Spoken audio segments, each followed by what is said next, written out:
Some people are born unfinished, not in the medical sense, in the existential sense, as if the universe had started sculpting a person and stopped halfway, left tools where hands should be, left blades where touch should be. And the question is never, who did this?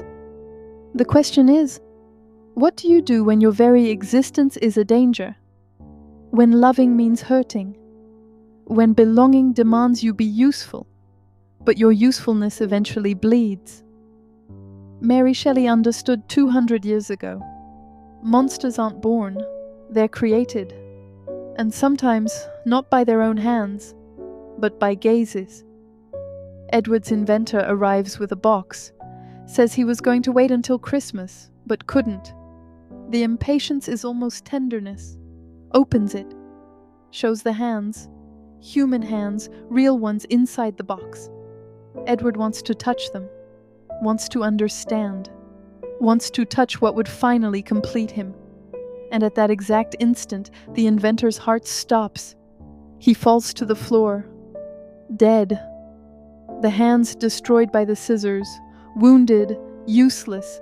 Lying beside the creator who couldn't wait until Christmas. Frankenstein already knew in 1818. Victor fled from the creature out of visceral rejection. Creature that could have been anything became monster by how it was treated. Edward's inventor didn't flee, loved, wanted to give completeness, wanted to share joy, and died touched by what he created. Indefinite time passes. Solitude has no calendar, until well-meaning society climbs the hill. Peg Boggs finds Edward and sees an incomplete project. Poor thing without hands. Decides to help the way well-meaning people help. Forced integration. Brings him to the perfect suburban neighborhood.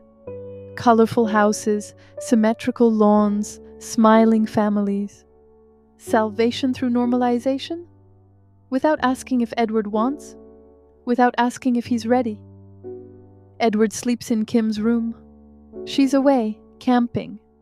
But her presence is there.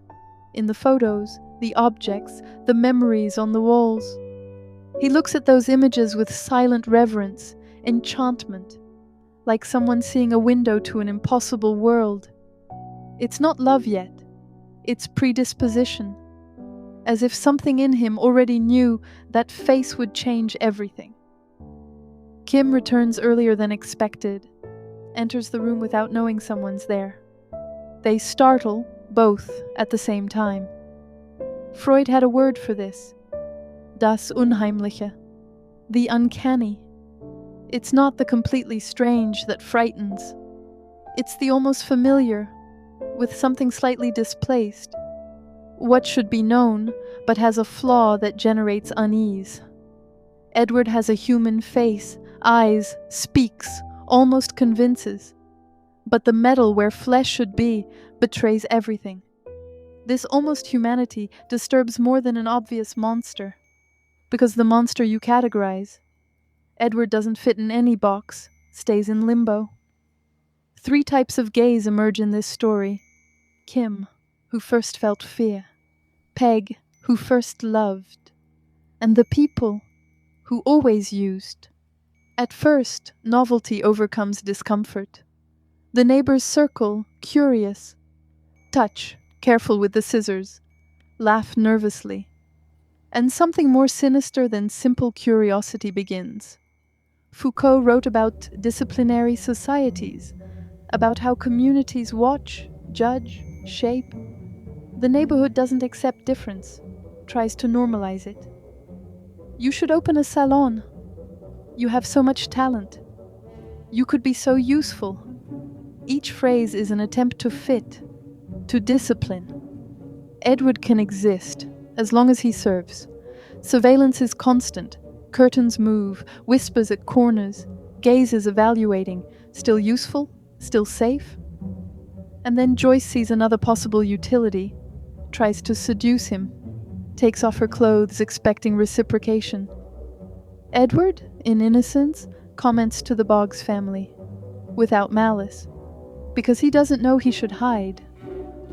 Joyce turns. I always knew there was something wrong with him. Martin Buber, Jewish philosopher, separated two types of relation. I-it, person as object, tool, means to an end. I-thou, recognition of the other as full subject. Joyce embodies I-it in its nakest form. Edward serves while he's an object. The second he embarrasses her, without intention, becomes threat. And it's not just her. Everyone. Joyce objectifies him through desire, the neighbors through utility, Jim through manipulation. Nobody sees Edward. Everyone sees what they can take from him. Sartre wrote about this, the gaze that transforms, that steals freedom. Edward becomes fragment, pieces of contradictory expectations, loses himself in others' gazes. When he stops producing value, when blood replaces art, society shows its teeth. Kim starts seeing beyond the scissors, sees how the neighborhood exploits him, how Jim treats him with contempt, how Edward, despite everything, remains gentle. Edward begins living in function of her, protects, observes, feels. His love is devoted, platonic, absolute. She, on the other hand, still sees him partially as curiosity. There are flickers of I-thou, but full desire remains uncertain. When Jim convinces him to break into his own house, Edward just wants to help Kim, wants to belong, wants to protect. The alarm goes off. Edward gets trapped. Kim tries to help, but Jim drags her away by force. Later she asks, "Why did you do it if you knew it was his house?" And Edward answers, "Because you asked." 3 words that sum up everything. Love without calculation, without hope of return. The remorse that emerges isn't guilt of selfish love, but late recognition of the humanity she couldn't embrace in that moment. The neighbors objectify through aesthetic demands, Jim through criminal manipulation, and Edward, wanting so much to belong, lets himself be shaped. Even Kim. Even her. At Christmas, while Kim and Peg decorate the house from inside, Edward is outside, sculpted in ice. Flakes fall like artificial snow. Kim comes out, sees the snow, dances under the flakes, looks at him. For the first time, doesn't see the scissors, sees what they create, sees the good heart, recognizes how deeply he loves her. This is I-thou, recognition of Edward as subject, human, complete. But it's not yet her full love, it's admiration, compassion, perhaps remorse for what she tried to manipulate before. Buber said I-thou isn't programmed, happens.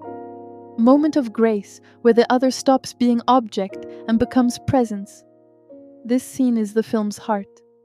Everything that comes after only confirms what was born there. But the world doesn't allow this moment to last.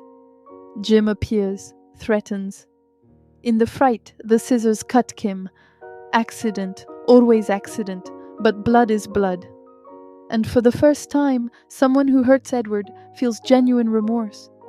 Kim regrets the break-in, not having seen before.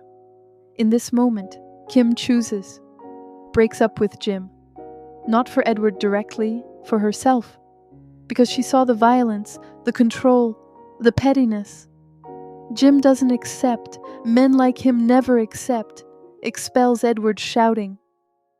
Edward leaves revolted, cuts the clothes he was wearing in silent fury, like someone removing a human layer that never belonged to him.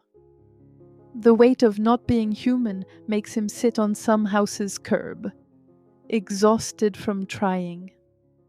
That's when the shaggy dog appears, sits beside Edward as if understanding the exhaustion. The dog's silent presence shows Edward he can't see because of excess fur covering his vision. In a gentle gesture, Edward cuts the fur. The dog's eyes appear. He looks at Edward, licks his face with affection, and crosses the street. goes away. That was the only moment of pure I-thou. Edward helped. The dog thanked, without expectation, without instrumentalization, without need for Edward to keep being useful, gratitude without debt, connection without possession. The dog knew how to do what nobody else knew, receive help and leave, without turning Edward into thing. Maybe that's why Edward returns that same night to the Boggs house. Doesn't know if he can, but must. And maybe because of that, because of a gaze that saw him without fear, Edward decided to try one last time. Kim is there, tension in the air, things unsaid. Hold me? She asks. Edward says he can't, will hurt, but she finds a way. Embraces from the front, careful with the blades. For a moment, fragile, temporary, there's reciprocity. There's touch that isn't tool, isn't performance, just connection. Sartre spoke of gazes that transform us into objects. But here, in the impossible embrace, Edward becomes subject again. Person. He doesn't know what to do, stays immobile, as if his whole body needed to relearn what it means to be touched without hurting. But suburban life doesn't allow miracles.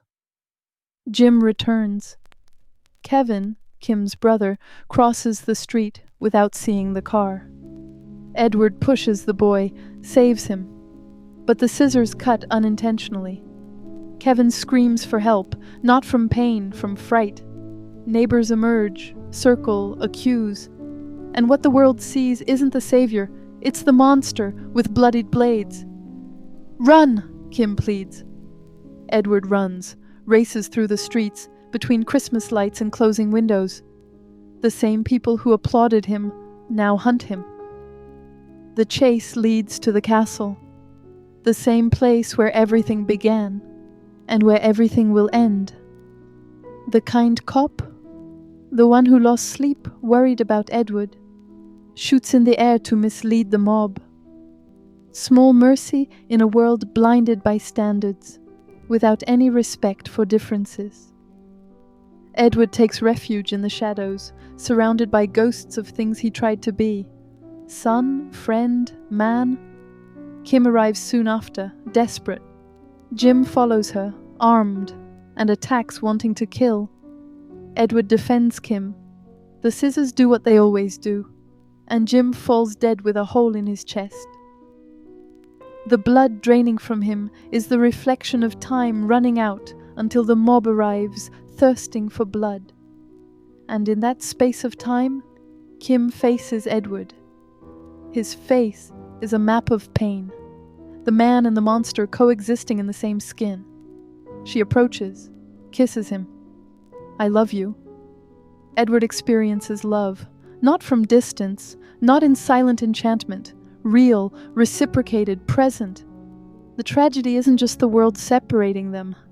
It's that Edward's love was always absolute, while Kim's is born or confirmed too late, between remorse, recognition, and impossible desire. And it's precisely when Edward manages to experience this love that he can no longer live as he wanted, with her, in the world, being person. So Kim does the only thing left, goes down, finds the mob, lies. He's dead, saves through lie, through distance, through separation that hurts but protects. The world believes, because it's easier to believe in the end than understand what doesn't fit in words. Edward stays in the castle. Kim returns to the world. She tries to maintain I-thou at distance. Keep Edward as thou in memory while living in the world of its. But I-thou demands presence. Without presence becomes memory, and memory becomes legend. Maybe that's why she tells the story decades later, trying to keep alive that moment under the snow where Edward was thou, where she crossed the border. But telling the story is also rewriting it. She never returns. And maybe it's not from lack of courage. Maybe it's because climbing would mean confronting the question she can never answer. Did she really love him? Or did she recognize, too late, the humanity she exploited, manipulated, left trapped? Was there love in the kiss? Or was there goodbye? Foucault was right about disciplinary societies. They don't destroy the different directly. Try to normalize. And when normalization fails, expel. And when expulsion is complete, forget. The tragedy isn't the world separates them. It's they arrived at different times. There was no configuration where both stayed together and alive. The kiss may have been love or goodbye. The embrace that was real but insufficient. The I love you that was perhaps gratitude called passion. Buber said the world of it is necessary. You can't live only in I-thou. You go crazy. But the world only of it is hell. Edward lived in the world of its. Except for moments, the inventor, the cop, the dog on the curb, Kim under the snow. But moments aren't enough. And maybe the question isn't why Kim didn't return. The question is, how many times a day do we treat someone as it when they could be thou? How many times do we normalize, discipline, objectify because it's easier than recognizing the uncomfortable humanity in front of us? Because in the end, Edward continues in the castle, cutting ice, creating beauty nobody witnesses, because he never learned it, only knows thou, loves Kim decades later, creates snow for the town that expelled him, not because he expects something, because that's what thou does. Thou doesn't calculate, doesn't instrumentalize, simply is. And maybe that's the greatest tragedy. Not that Edward was different, but that he was genuine in a world of instrumentalization.